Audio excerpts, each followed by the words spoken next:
Welcome. Yes. Yeah, you are recording. Thank you. Yeah. Thank you, Victor, for doing the technical thing. And good morning, ladies and gentlemen. Welcome to this PRISA celebration of public relation in action and discussing some latest developments, specifically women in PR. So we thought to also get part of the theme for the year and organize some speakers for us, some in PR leaders that we can share some ideas with you. And I'm sure I can't speak on behalf of Irma, but I'm sure we have lots to chat about given the changes in the latest practices. You know, I think we all have seen many of the cliches in the last while referring to a new normal, and people say we'll never ever have normal. It is a different way of practicing, and there are many other cliches such as the VUCA world, the different approaches, different futures that we all need to prepare for. And McKinsey and company has helped us with a number of significant research proposals, you see the academic mind is kicking in, research reports that they published since May 2020, and on topics such as how to bring business back into a sustainable economic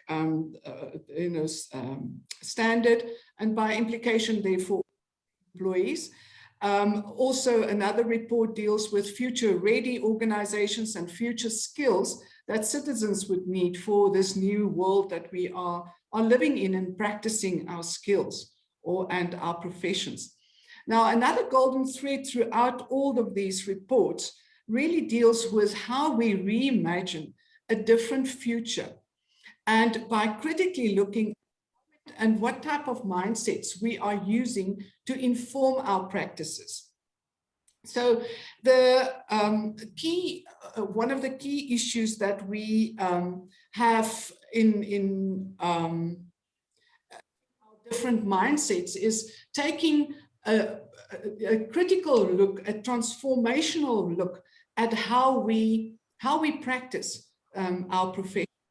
And if I can interrupt myself there, apart from welcoming all of you, I also just got a WhatsApp from Victor, and luckily we are multitask queens, shall we say, and I would love to welcome Kerry Shannon from the UK, who also joined us. Now, Kerry is from the CPRP and is also one of the authors of our Ethics in for IR a guide that we are using in public relations. So there are many things on the public relations platform that PRISA has been instrumental in achieving and reimagining what our future practices are going to be.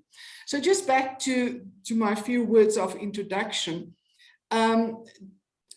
As I now started painting the picture in terms of the need for a reimagining and having a transformational mindset, that was also reiterated during the annual Bled conference in Slovenia earlier on in the year in July, where both Irma and myself presented our recent research. And at the conference, there was this very interesting statement by many of the delegates and of the speakers who said that we cannot just try harder at doing the same things better, but we need to rather rethink what we think and how we think about our communication role and how we apply our contextual intelligence. Now, earlier on in the year, was privileged to be part of a research team that looked specifically at the Global Alliances Capability Framework in South Africa. And we interviewed several senior academics and industry leaders, and they all commented as we all know by now, how unprepared our organizational leaders, our communicators, and our consultants were for the pandemic and what the crisis that we all had to deal with. Thanks, Thabisile, for your message. I will hand back to you just now to introduce Irma then, if that's okay, if you can, if the technical things have been sorted. So going back to my brief introduction. So the research that I just referred to about the capability framework was also then presented at the Bled conference and was also later on published in a special edition of the Journal of Communication Studies with the theme, The Future of Communication and PR, Reimagining the Role, Function and Purpose of Communication. For those of you that are interested, I will drop the link to this open source journal in the chat for later reference. Now, Irma, as Thabisile is going to do the introduction, but I just want to mention that part of the involvement of Irma and her really absolute amazing work on metamodernism has made her a sought after speaker internationally, and she also presented to our students at the University of Johannesburg. And she's also been part of she was a guest at on a Woman in PR podcast series done by Professor Anna Adi at Quadriga University in Berlin, Germany. So the work that Irma has been doing in terms of her metamodernism is really starting to take off internationally, and hopefully we can have the same say the same about the exposure within South Africa.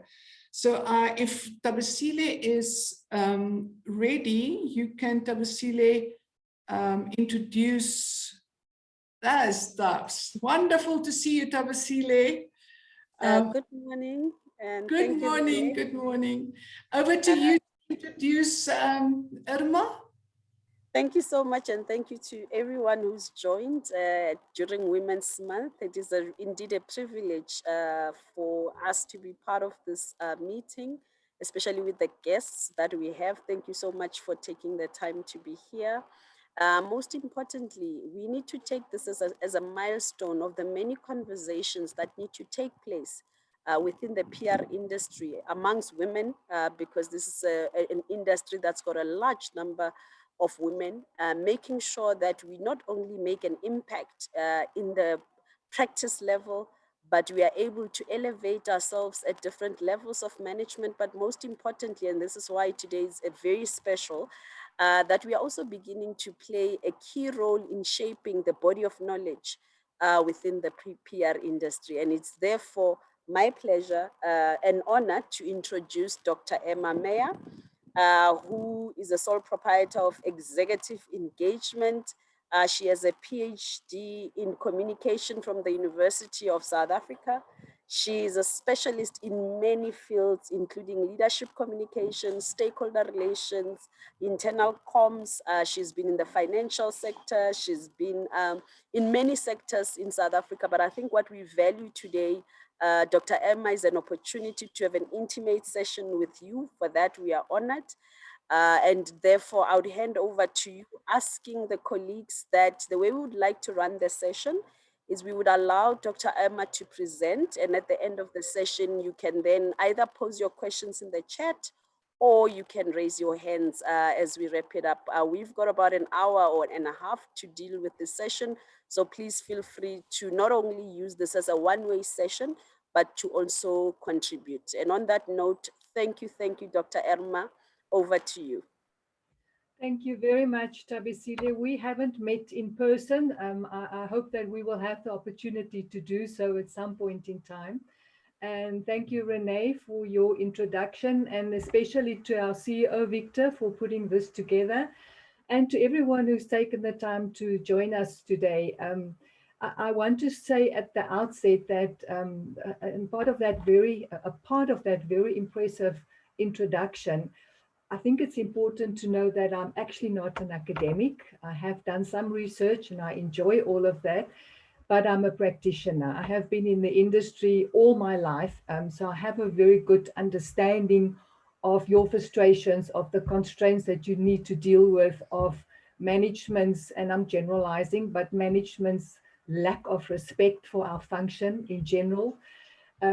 And then the last thing I want this to be is for metamodernism to become a highly sophisticated philosophical discussion, which is over the head of most of us and certainly of most of our management teams. So my take on metamodernism is simplistic. I would like for you to ask your questions when it's time to ask them. Let me just get here onto full screen. There we go. Metamodernism and public relations. I believe we have some postmodern experts on the panel as well, so it would be interesting to see and hear their different views.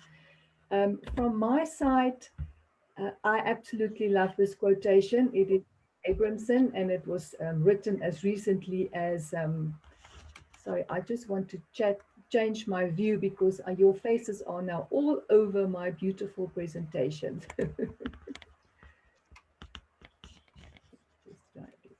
Our beautiful faces, that is, hey, Irma.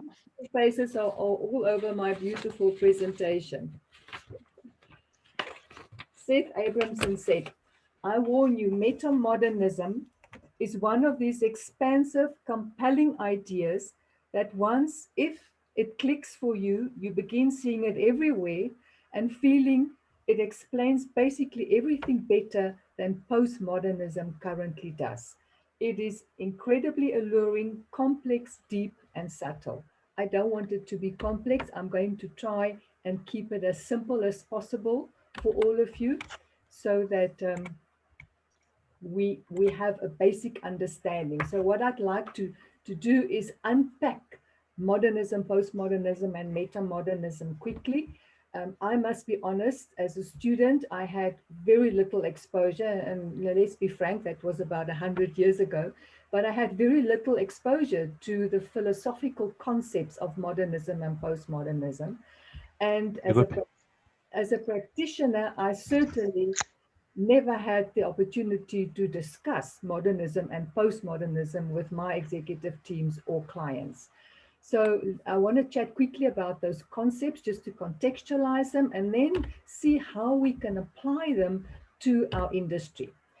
If we look at modernity, modernism, postmodernity, and postmodernism, these terminologies are often used as if they are allowed to. Victor, you're not muted. Are you trying to say something? Not. Okay. No, sorry, Emma. No problem. So if we just look carefully at the terminologies, modernity means a historical period, and modernism is a culture or a worldview within that historical period. Modernism can also be a worldview within the cultural period of postmodernity. So postmodernity is like modernity, a historical period, and postmodernism is a cultural worldview within the historical period of postmodernity.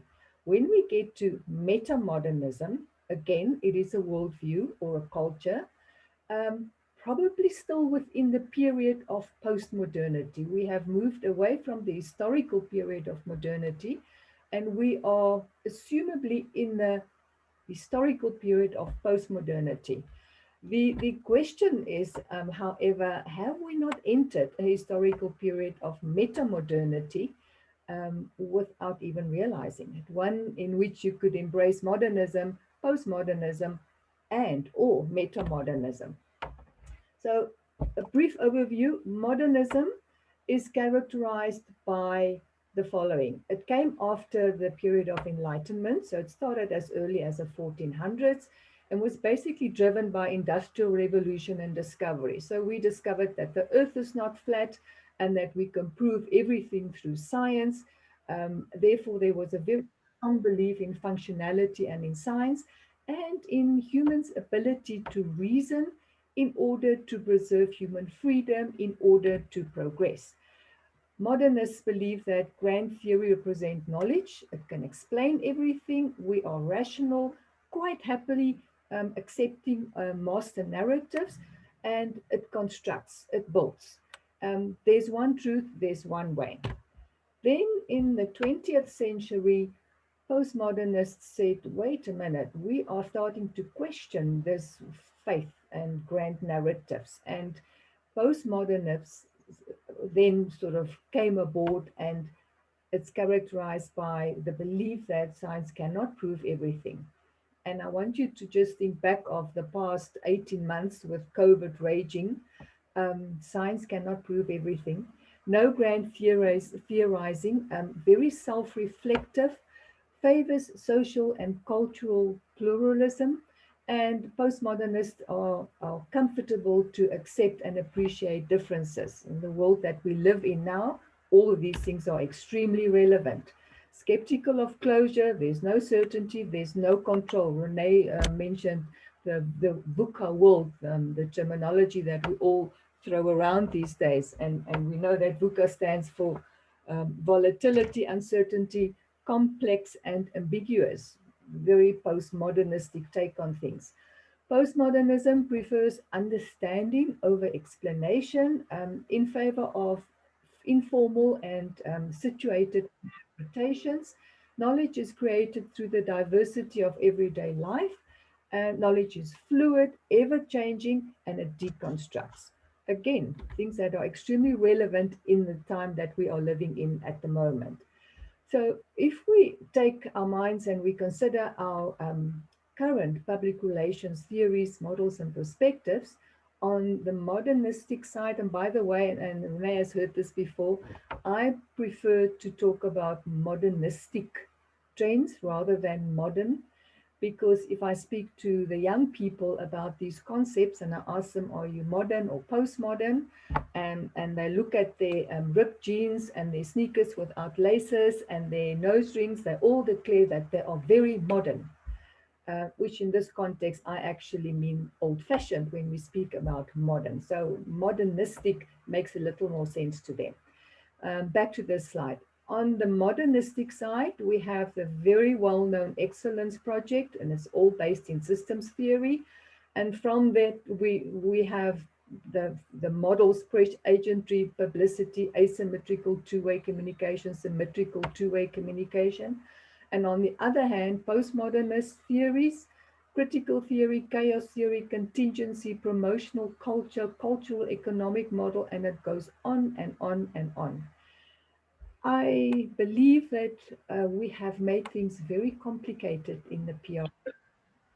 And I do know that very few of us actually discuss these theories with our clients and with our management teams. So for some time now, there's been some discomfort with postmodernism. People have been saying, you know, this despondency, this cynicism is just not working for us anymore. Management is very uncomfortable with postmodernistic views because they say very little happens when no one is ever in control or where sort of anything goes. And granted, this is an extreme view of postmodernism, but that is often how management think and feel about postmodernistic PR trends. This is a strong view. Lawson and Greason said postmodernism is arguably the most depressing philosophy ever to spring from the Western mind. I don't think it's that bad. But Faye said postmodernism has been so devastating for any trust in the human science as they have been practiced since the Enlightenment.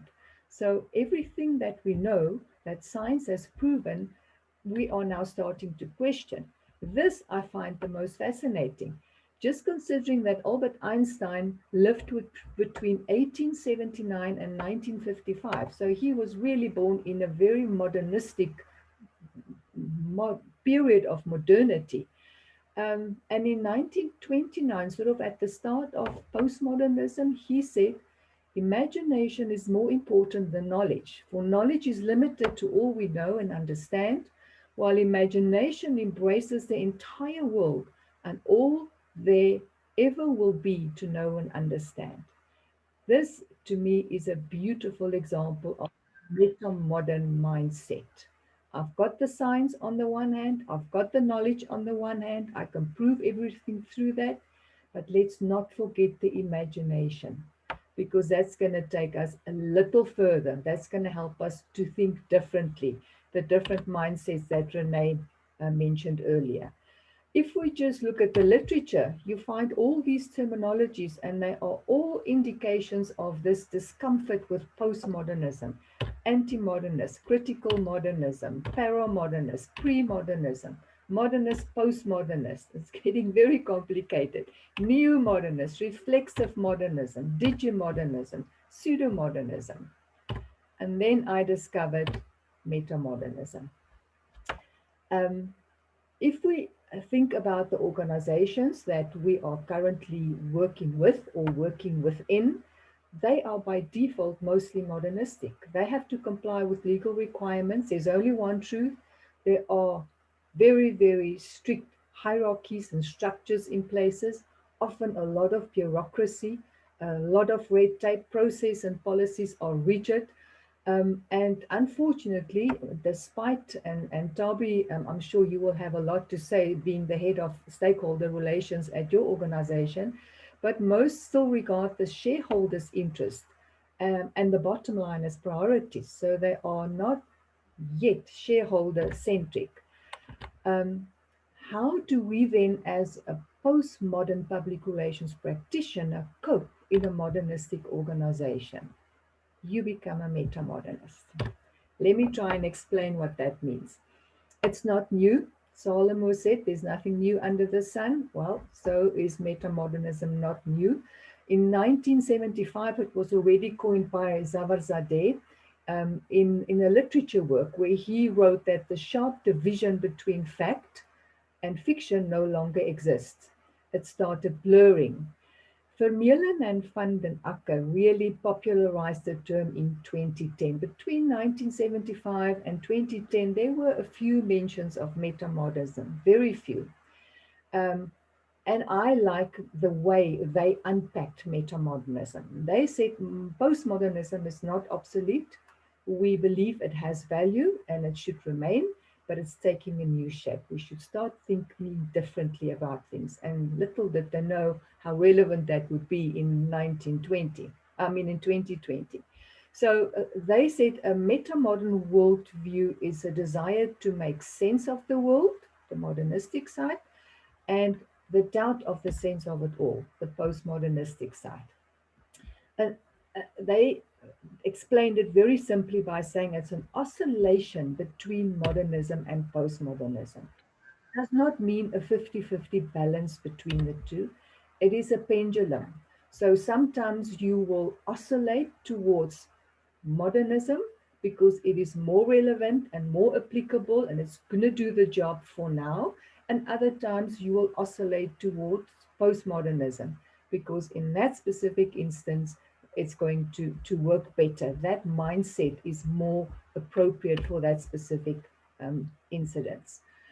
There are a few meta-modern characteristics that are extremely important and relevant in times of crisis. And the first one is it is generative. So it cautiously generates meta-narratives where we have said that, and from a postmodernistic perspective, we do not believe in meta-narratives. The meta-modernists will say, maybe now that we have a crisis, a meta-narrative is actually a practical solution, a practical response to this crisis. At the same time, putting their postmodernistic hat on, we are the first to admit that this meta-narrative might not be universal, might not be the only truth. So if we think back about COVID and how governments and organizations dealt with it in these past 18 months, they created new narratives. And some were very modernistic and even governed by law. Only one truth. This is how we're going to do things. From tomorrow, literally, it's going to work this way. But at the same time, they openly admitted that they're not so sure about the truth of these narratives. They were comfortable admitting that it is trial and error, but that we've got to be very strict about certain things. We think about lockdown and poor South Africans not being able to buy any booze. Very, very autocratic, bureaucratic, no discussion. Um, Another interesting thing is that the collaboration which took place during COVID. So we have dialogue in modernism and dialectics, which is really a philosophical debate in postmodernism. We have collaboration in metamodernism, even between enemies. They are happy to chat to one another because the desire to work together, to collaborate, is bigger than the differences. The need to survive a crisis is their point of convergence. That's their one thing that we do agree about. We may disagree about everything else, but we do agree that we need to survive this particular crisis. So you would encounter seemingly peculiar alliances. In South Africa, we had the leader of the ANC party and the leader of the Freedom Front Plus party collaborate effectively in finding solutions to the COVID-19 pandemic, because protecting South Africans at that point in time was more important than their own extreme political and cultural perspectives. Interdisciplinarity is another interesting characteristic of metamodernism. With metamodernism, with modernism came division and discipline, and postmodernists introduced multidisciplinarity. They kept the divisions, but accepted that there are multiple perspectives and that they are all valid. There's not one truth. Your truth is not my truth. Your God is not my God. Metamodernism has an interdisciplinary perspective. So an honest desire to build bridges between different disciplines. And if we just think of the huge silo effects we still have in many organizations, where literally the left hand does not know what the right hand is doing. But the metamodernist will at the same time question the validity of these disciplines. And that means that they are happy to re-evaluate certain disciplines and certain structures in responding to crisis. They may go so far to say that that specific structure or that specific discipline actually was the reason for the crisis. And to that end, they are happy to dismantle and rearrange parties, departments, institutions, beliefs, disciplines, or even disband them completely in the interest of moving forward. If I just want to come back a bit about the Thaco effect. There were so many reputational crises in South Africa last year, where I often thought to myself, where were the PR people? You all remember the Unilever, Tresemme, Clicks debacle with the hair shampoo and the discriminatory ads that were published. Where were the PR people in that approval chain? Surely, if they were there, it would not have happened. There was an incident where a store manager chased a gentleman out of his store in a shopping mall in Midrand because he was dressed in his cultural attire. Where were the PR people? And the Commission for Human Rights found that store manager not guilty because they said that there was a lack of intercultural training. Again, where are the PR people? If you think about the training that Coca-Cola put in place, where, from what I understand, they employed a consultant, it was an HR initiative. But she had a slide on the screen which suggested that people should try to be less white. And someone took a picture of that and it went viral. Again, where were the PR people? All these crises were made possible by other departments, marketing departments, shop owners, HR people. I say PR people were not doing their jobs or were not allowed to do their jobs, because if they were in those chains, keeping an eye on what's happening in the organization, If the silo effect was not there, perhaps they could have avoided that. So this interdisciplinarity trait of metamodernism is something that is really of huge value to the PR industry. So in a nutshell, I'm not even keeping an eye on the time. Dalien Rene Benecke, as a moderator, please stop me when you need to. So we oscillate between opposing ideas: totality, fragmentation, knowledge and naivety, enthusiasm and irony, order and chaos. Order and chaos, where do you want better examples of where we are currently in the world? We need order in the organization, we need structures, processes, but we have to function in a chaotic environment out there. So metamodernism considers modernism with its promise of hope and postmodernism with its expression of disappointment. What it is not, and this critique will come, and I have had that, it is not a convergence of modernism and postmodernism. It's not scrambled eggs. It's not the two thrown together and stirred into something new. It is not normative or functionalist, in other words, of how things should be. I believe it's very positivist. I think at heart, most PR practitioners are actually metamodernists because they function and work in organizations where modernism is well and alive, and yet they are, in their own personal capacity, postmodernists. So it is how things are at the moment, not how things should be. It's not descriptive. It certainly is not an easy way out of the modern versus the postmodern debate. It is difficult because a meta-modern PR practitioner might have to make difficult choices. You, as a postmodernist, might have to decide. Goes against every cell and grain in my body, but for now, I'm going to have to put on my modernistic hat, and this is how things are going to happen because it is relevant and appropriate and a creative solution to the problem that we have at the moment.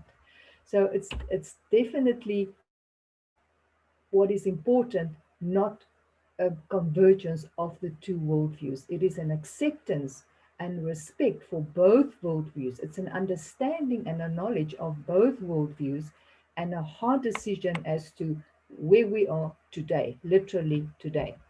So where are we today? Modernism is well and alive in the business environment. Many organizations, and I've alluded to this before, and teams function from a modernistic perspective, but the reality is that they need to operate in a postmodern and a VUCA world. And one of the other cliches that you could have mentioned, Renee, was the so-called wicked problems we are facing. A terminology that's being thrown around. Wicked problems are those that they seemingly do not have answers or solutions to them.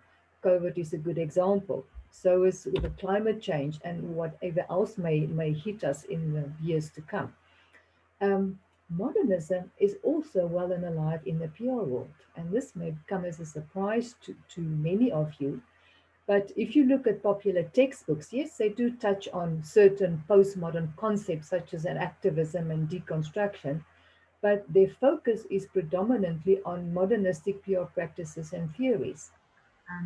I know that some of the tertiary institutions are paying attention to postmodernism, and some like UJ under Renee's leadership has actually embraced metamodernism, which is just to me so exciting. But in reality, if you look at the research, there is not enough done at tertiary level in terms of postmodern public relations. Even more scary, if you look at the PR regulatory bodies' definition of public relations, virtually all of them feature modernistic concepts such as management plan, sustained process, two-way, and I have them here for you. I'm not going to read through all of them, but these are the main international PR regulatory bodies and institutions in the world. Here you see the terminologies highlighted in orange. Manage. Delivery of information. Can you believe that something like IPRA is concerned with the delivery of information? Information dissemination, in other words. That's how, based on the delivery of information. Scary. Here we go. Plan, sustained, two-way, mutually. If we look at the Chartered Institute of Public Relations, planned, sustained, mutual. Here we get a little closer to the truth. There are only two orange words, process and mutually.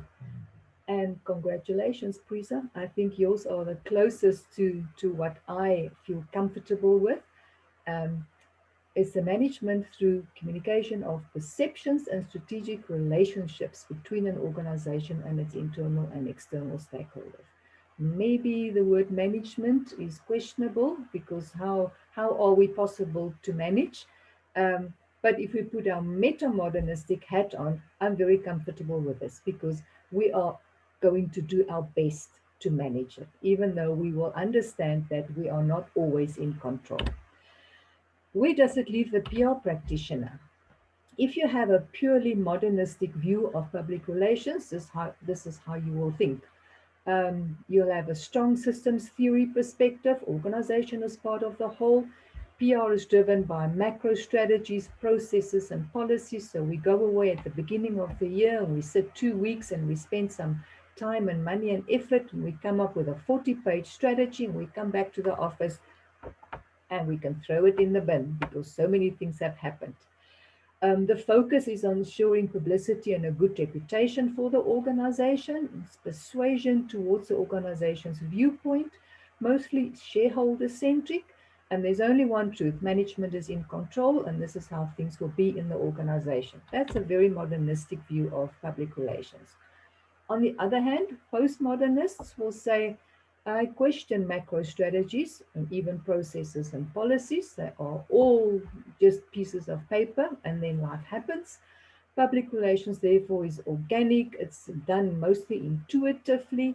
PR practitioners should be activists. Very, very difficult to be an activist in a modernistic organization where you are seen as swimming upstream all the time, quite exhausting, counterproductive, um, stakeholder-centric as a postmodernist, and management has no control. In fact, no one has any control. Not a view that management teams are comfortable with. From a meta-modernistic viewpoint, this is how you will argue. Processes and policies are necessary, and I am a great believer in policies, particularly. Those are the communication Bibles of the organization. In there, you will have your communication goals, you will have your communication values, and they will not change regardless of the current crisis, regardless of what's happening today. But macro strategies serve no purpose. Don't even, we need to strategize every morning as we walk into the office because what is happening today, we need to deal with today. So the PR practitioner should manage the PR process, but accept that she might have no control over certain situations. PR department takes ownership of the communication, but know that the organization is communication. Kuhn's communicative theory of the firm. Organizations don't communicate, they are communicate. Everything they say, the way they look, what they don't say, actually communicates. If we know that, then we need to start introducing communication training for everyone in the organization because they all have an impact on the relationships we have with our publics. It's not the individual PR person who can manage all of that. So processes and policies, yes, but intuition and common sense play a major role. I won't go through this. Victor is recording this, but here I have unpacked in a little more detail a modernistic versus a meta-modernistic versus a postmodernistic view of public relations. There are a number of ways that I can, and if you're interested in my doctorate and you Google my name, you'll find it, because in there I have done the same for the systems theory, I've done the same for integrated communication, I've done the same for our dreaded and beloved excellence theory. And I've explained that how all of those become actually very valuable if you put your meta-modern hat on. Where does it leave a public relation practitioner as an individual? If I am a meta-modernist, I would ask, how do I juxtapose relevant concepts from activism, postmodernistic, and the excellence theory, modernistic, and come up with a new innovative PR solution? It doesn't have to be I can actually marry the two and come up with something different. How do I act against the abuse of power, modernistic, and remain a welcome member of the dominant coalition? Did I say modernistic? I mean postmodernistic abuse of power, and remain a member of the dominant coalition from a modernistic perspective. Even more important, when the excellence theory was put together, by lack of a better way of describing it, the dominant coalition then implied executive teams, management. The question is today, do the members of the dominant coalition remain the same? I believe we should be part of the dominant coalition. That's my modernistic hat. But from a postmodernistic perspective, who are they? Are the dominant coalition necessarily always the same faces, the same management team? And by the way, I just need to mention here the 2021 PR and communication model that Global Alliance just released actually refers 44 times to the C-suite, no less than 44 times. And the C-suite is their equivalent of the dominant coalition, which comes from our beloved excellence theory. So and that was put together, research was done by our more than 1,500 PR experts all over the world. I cannot believe that they are all wrong. I cannot believe that there's no value in the excellence theory, but they are failing to see that, and they are publishing a model where they are actually in favor of being part of the dominant coalition. There must still be value in the modernistic theories. We just need to think creatively and differently. What I always tell my delegates, my students, my clients, it is not the role of the PR person to communicate on behalf of the organization. It is the responsibility of that person to enable the entire organization to communicate well. There's a huge difference. I will not be the post office. I will not be the disseminator of information. I will empower you to communicate well, because you're doing that in any case. You're communicating all the time with all our stakeholders. Best you get it right. And how I like to look at my role as a PR person or consultant in an organization is a conductor of a symphony orchestra. And the question is, how do I ensure that everyone in that orchestra is an excellent musician? It is a very responsible task. It is a tall order, because that means I need to understand all the instruments. I need to have a basic knowledge of all of them. In other words, of all the departments in your organization. I need to understand every individual in the orchestra, in other words, all your stakeholders, their likes, their dislikes, their level of training, how comfortable they are with their instruments. I need to know all the instruments. Are we working with the best at the moment, or are we sitting with old instruments? And then I need to police this whole lot and make sure that there's harmony, that those who need to keep quiet when they're supposed to. Those who need to speak up or play, do that when they're supposed to, and do it well. I need to provide resources so that they can train enough, so that there is money for the best instruments. That is the role of the PR person. Because guys, at the end of the day, no one can whistle a symphony. It takes an entire orchestra. No one PR person can communicate on behalf of the organization. It takes the entire organization. I have got some reading material here for you if you are interested in metamodernism. When I did my doctorate and discovered metamodernism, or when it discovered me rather, there was very little literature. And since then, there's a lot. Many of the trends are highly philosophical, and most relate to literature and architecture. Very, very little in our environment. I think it's an opportunity for us, but there's some reading matter. And thank you for your time. I hope we have time for some questions and debate.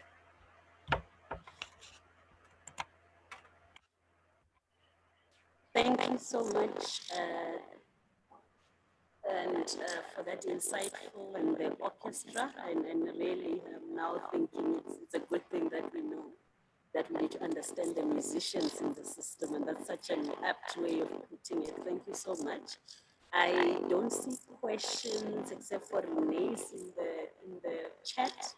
I'm gonna ask that maybe we raise our hands or we just make comments. You can just unmute your mic and your camera if you've got a question to ask. But thank you so much. You had said you are not an academic, but this was an academically inspiring presentation. Thank you. Renee, I saw you wanted to talk about contextual intelligence. May I ask that you do that? Thanks, Tabs. I actually just wanted to make a comment that your line is very unclear. It's very crackling. So I'm not sure if it was just on my side, on other side as well. Irma, did you also experience that? I did, yes. I'm just worried about your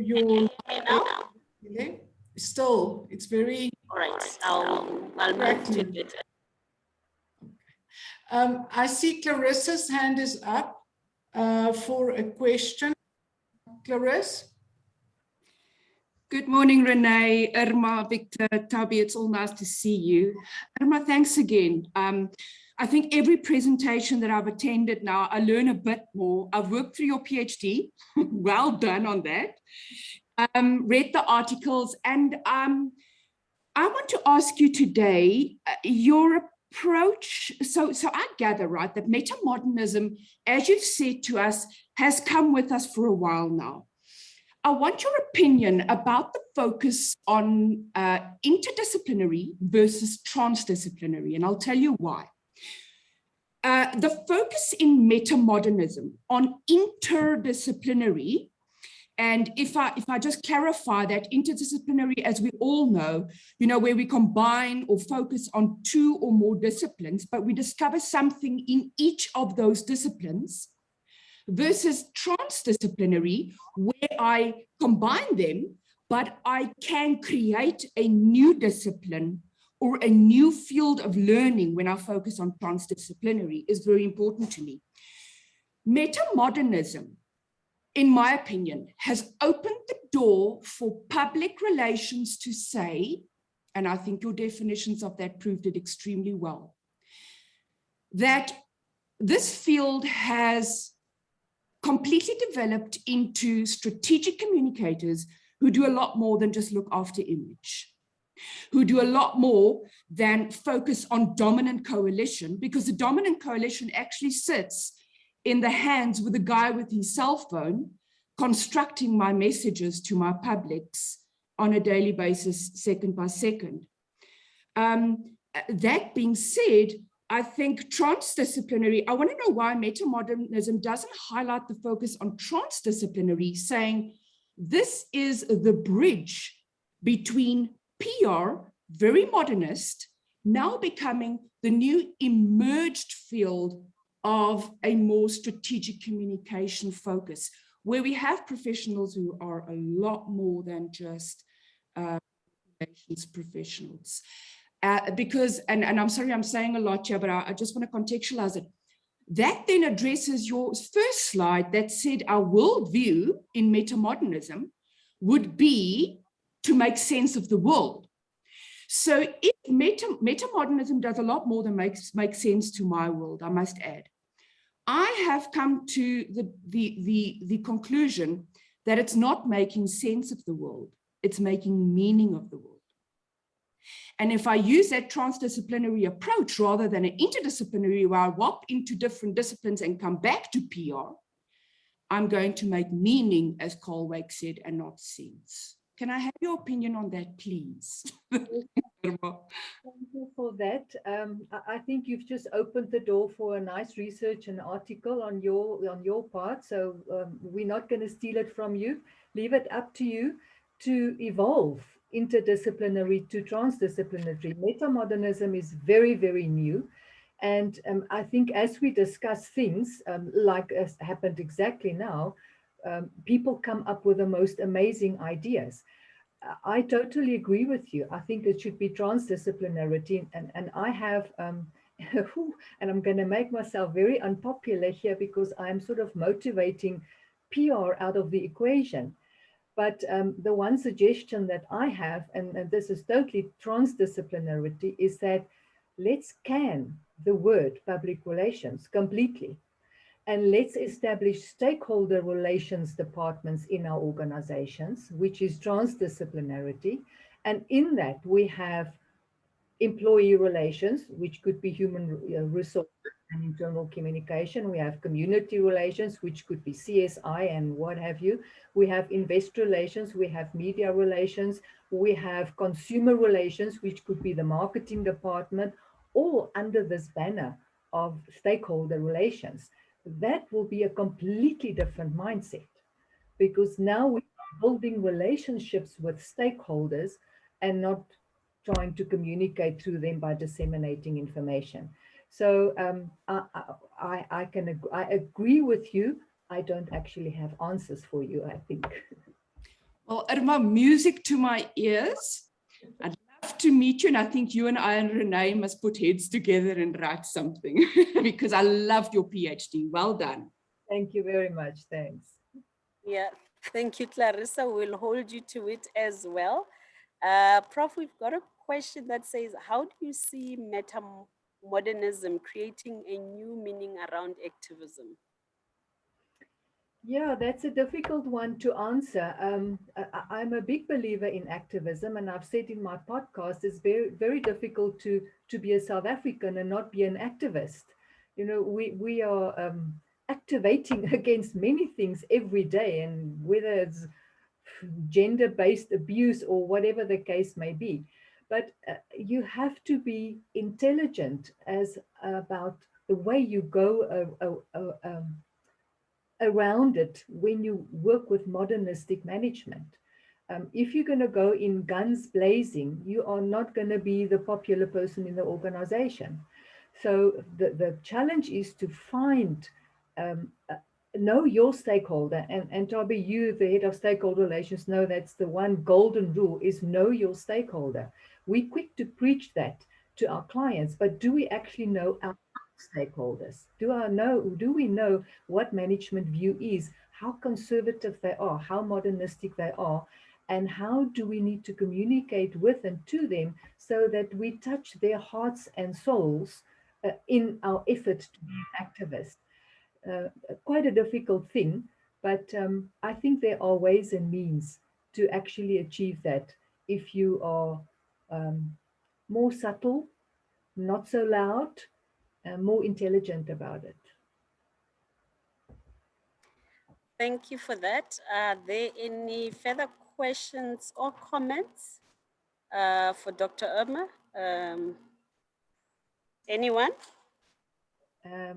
Kerry has got something there. Just read the whole thing to me. Why do we think that PR organizations are so far?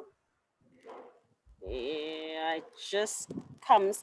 This is fascinating based on what's been said. Why do we think the PR organizations are far behind, even broaching this thinking and really pushing practice forward?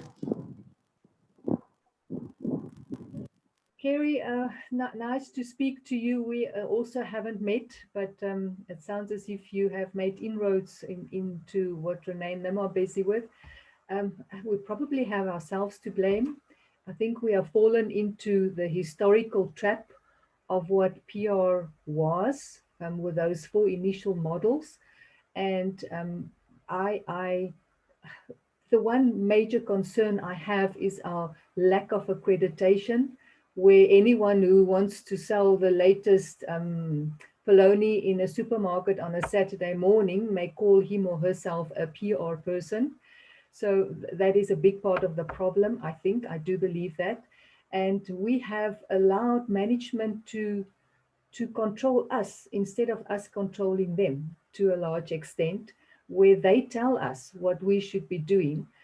They will never tell the legal guy in the organization what he should be doing because they're not the specialist. They appoint the PR specialists and they tell them then what to do. We have allowed this to happen, and it's going to take hard work and probably many years for us to get out of this. And that's why I still think maybe we should just ditch the whole PR terminology and turn ourselves into stakeholder relationship specialists. Thank you. Renee, you got your hand up? Thanks, Thabisile. Yes, I love the questions and the discussion. And yes, this is just sensitizing us to a lot more that still needs to be done. Thabisile and I actually spoke this morning about all the things that we still want to do in the remaining 4 months of this year.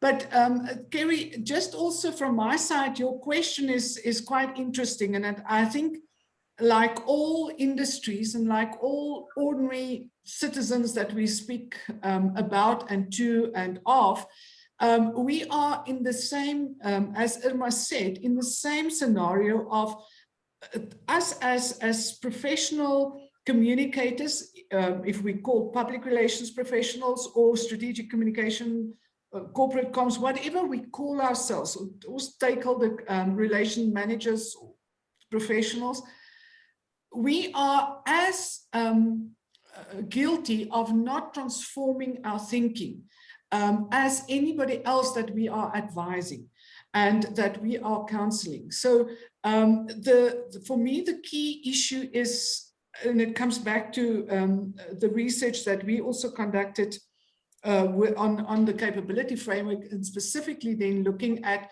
how professional or the personal attributes and personal capabilities of professionals need to be developed further in understanding the context better, but also questioning constantly, what are we thinking about when we talk about and think about our profession?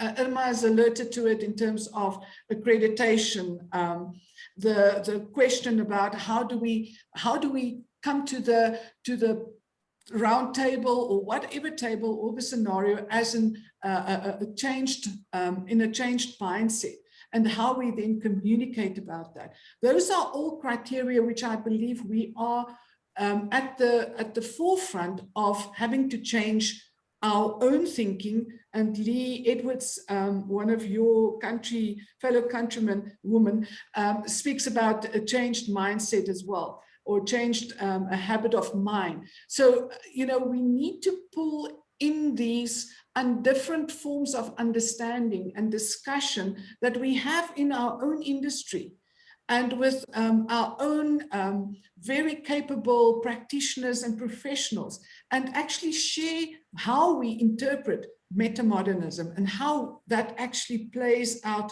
in our everyday thinking and our everyday life. So the process, I believe, starts with us first of all. But thank you so much from my side for your presentation as well, Irma, and for you, Thabisile. Don't know if Tabs, do you want a last word? Because I think our time is almost up.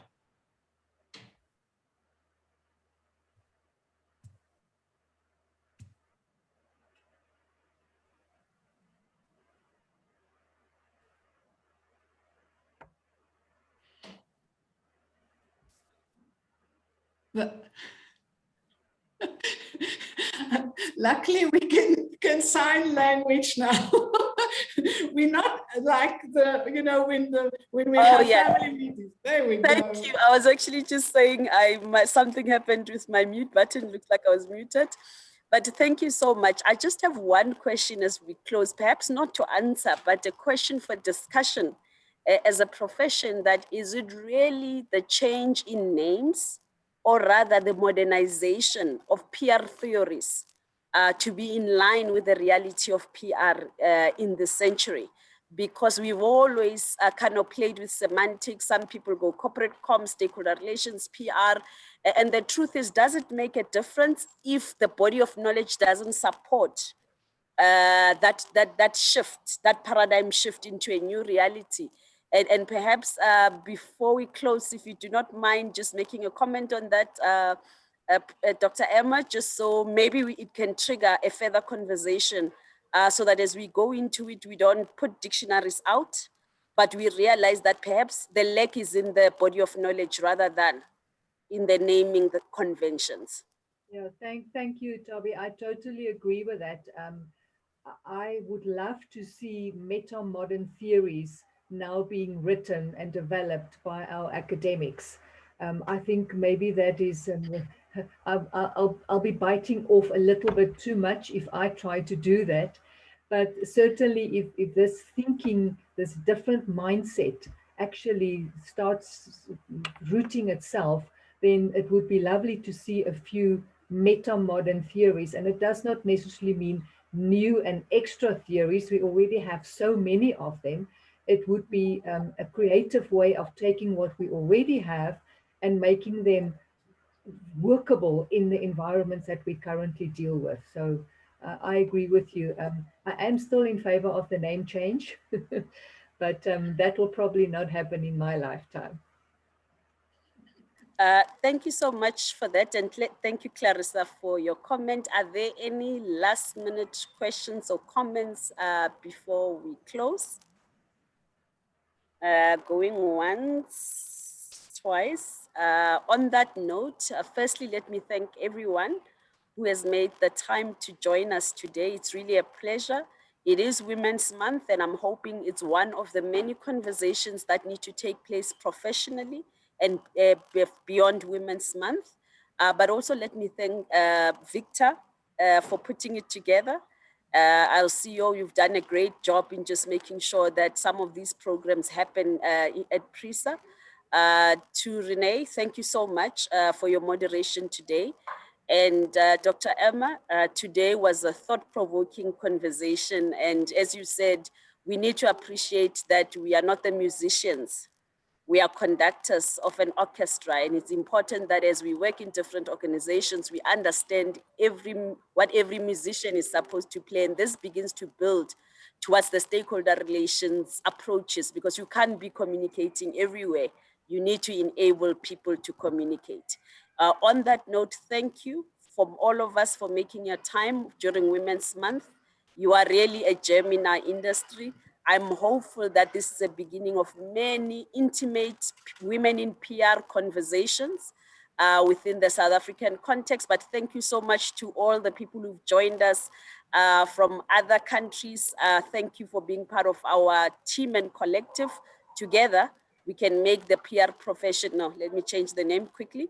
Together, we can make the stakeholder relations a profession, a profession that it was intended to become, and that becomes as strategic as we would have seen with how COVID had really required us to not only lead in driving the narratives, but also lead in combining technology and people. Thank you so much. Have a beautiful day and a beautiful Women's Month. Thank you. Thank you, Tabby.